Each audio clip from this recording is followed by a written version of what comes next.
여러분 안녕하십니까? 오늘도 참으로 좋은 날입니다. 하나님의 영광이 충만하시기 바랍니다. 저는 오늘 여러분과 함께 로마서 8장 26절로 27절의 말씀을 가지고 우리의 연약함을 도우시는 성령님이라는 제목으로 은혜를 나누고자 합니다. 인간은 아무리 잘나도 혼자 힘으로는 성공적인 인생을 살아갈 수 없습니다. 하나님께서는 아담을 지으신 후 아담이 독취하는 것이 좋지 않음을 아시고 돕는 배필로 하와를 지어주셨습니다. 이처럼 인간은 창조될 때부터 다른 사람의 도움을 받도록 지어진 존재인 것입니다. 이것은 신앙생활에 있어서도 마찬가지입니다. 우리가 예수님을 믿음으로 사망에서 생명을 얻어 하나님의 자녀가 되었다고 할지라도 죄악의 유혹과 사탄의 공격이 끊이지 않은 이 세상에서 승리하며 살아나기 위해서는 반드시 도와주시는 분이 있어야 합니다.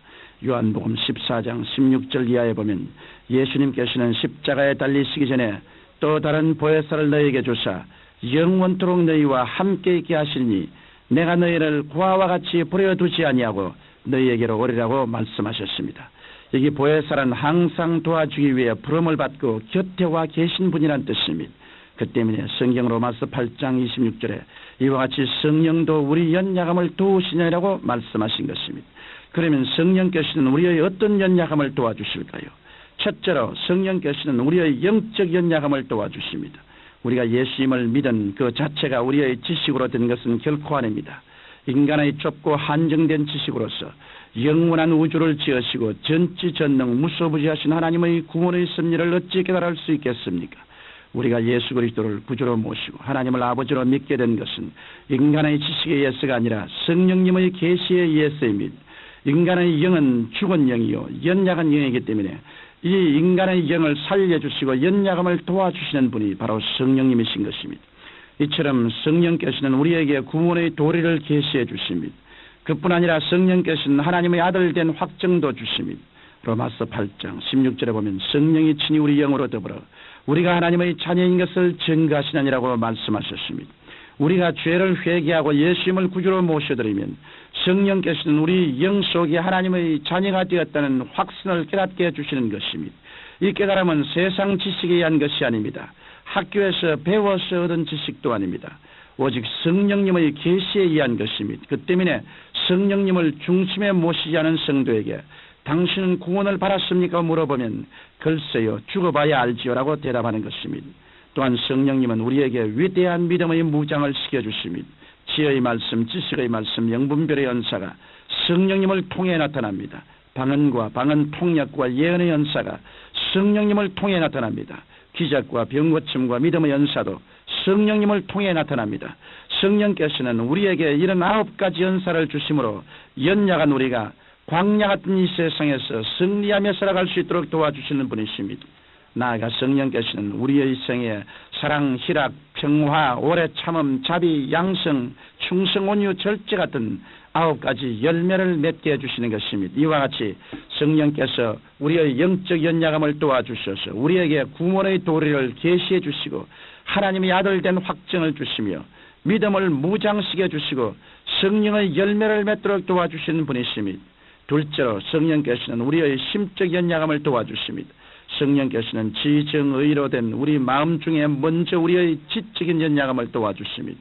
우리의 약한 마음을 강하게 해주시는 것은 하나님의 말씀이십니다. 그런데 이 말씀을 인간의 지식이나 지혜로 깨달아 알 수가 없습니다. 하나님의 말씀을 깨닫기 위해서는 성령의 도우심이 있어야만 합니다. 금을 얻기 위해서는 금강에 들어가 금의 맥을 찾아야 하듯 하나님의 말씀의 진리를 얻기 위해서는 성령의 말씀의 금강에 들어가 성령님의 인도로 진리의 금맥을 찾아야 합니다. 인간의 지혜나 지식으로 보면 사금 같은 부스러기밖에 얻을 수 없습니다.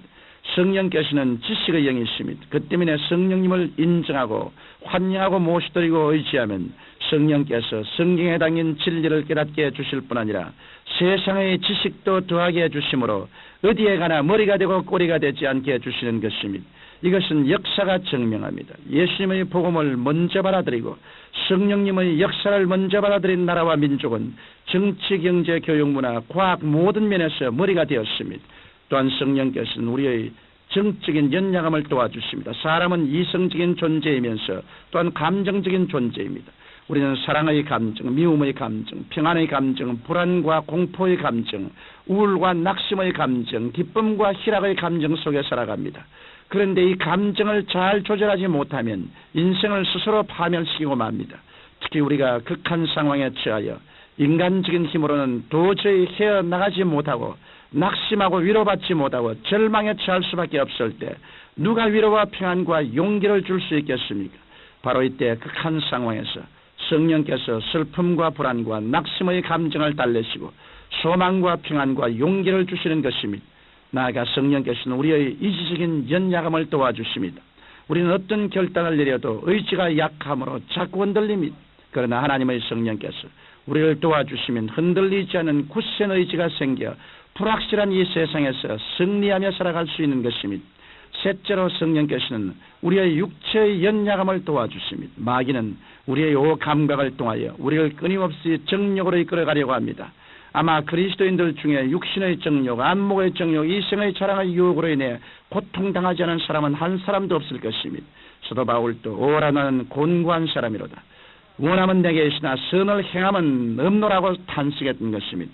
마귀로부터 오는 정욕은 인간의 힘으로도 능으로도 정복할 수 없습니다.